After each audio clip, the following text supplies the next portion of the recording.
Hello, this is Miss Nancy, science class, and I'm a teacher at ASU-N Adult Education.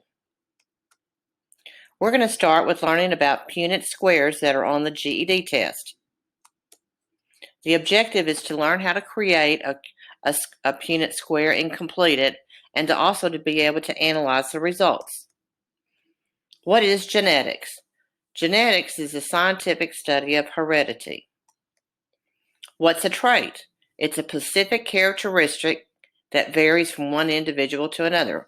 For example, someone who has brown hair, blue eyes, is tall, and has curly hair. What is an allele?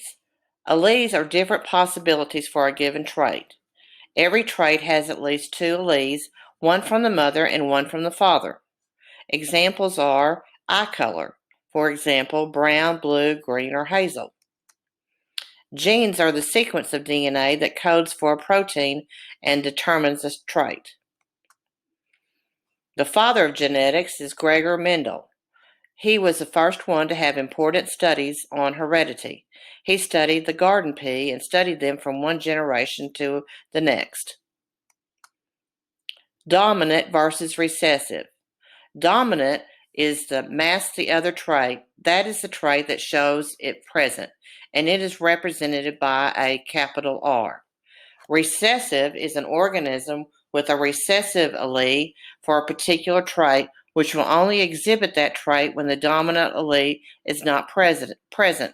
Will only show if both alleles are present, represented by a lowercase r.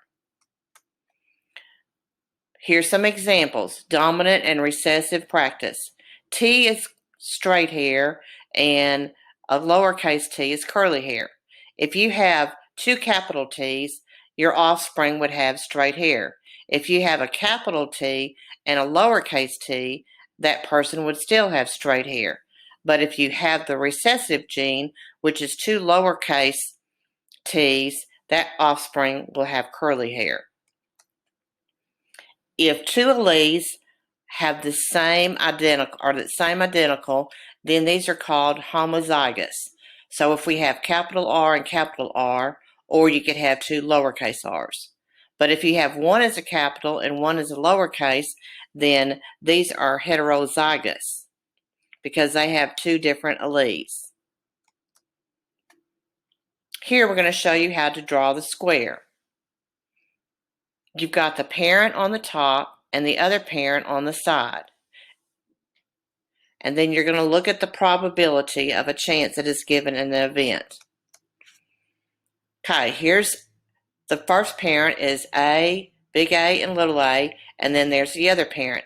And then there's the four offspring.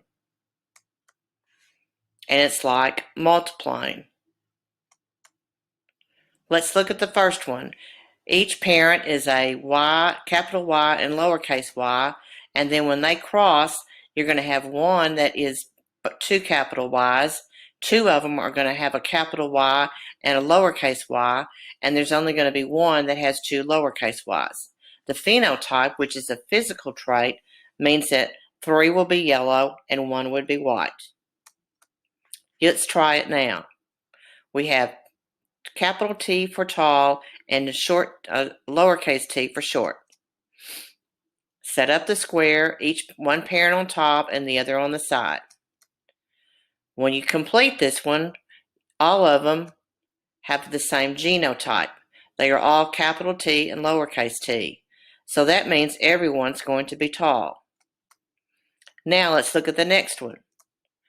A capital T and a lowercase t on top, and the other parent is two lowercase t's. The genotype, 2 are going to have capital T and lowercase t, and then 2 are going to be lowercase t's. So that would be 50-50. 50% tall, 50% short. Questions, email me at nancycrumball@asun.edu.